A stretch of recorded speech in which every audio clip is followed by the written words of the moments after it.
The analysis that we have undertaken at Commonwealth Secretariat, it shows that if UK and India they negotiate and successfully conclude an FTA, the bilateral foreign trade will rise between the two countries by 26%.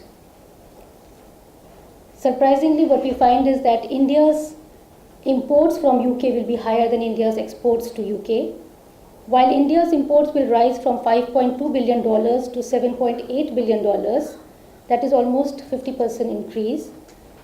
India's exports to UK will rise from $9.1 billion to $10.2 billion. This is around 12%. This is also because India's import tariffs are higher in many products as compared to UK.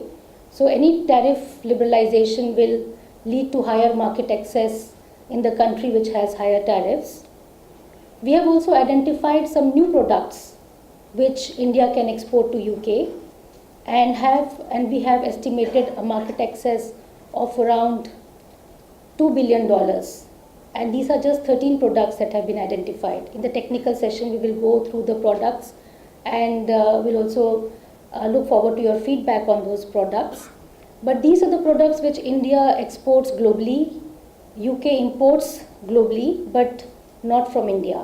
So there is a big potential market for these new products that have been identified. But the real market lies in services. UK is the second largest exporter of services, and it is exporting almost around $350 billion of services. But UK also imports around $200 billion of services.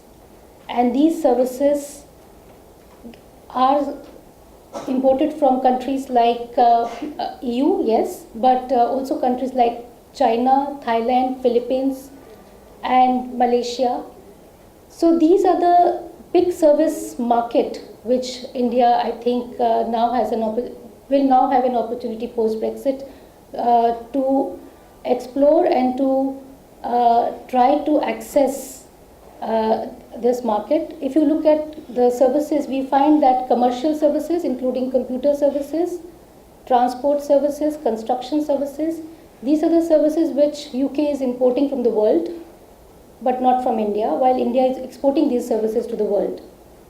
So Indian service exporters can really look into this potential market access that UK has to offer around of $200 billion.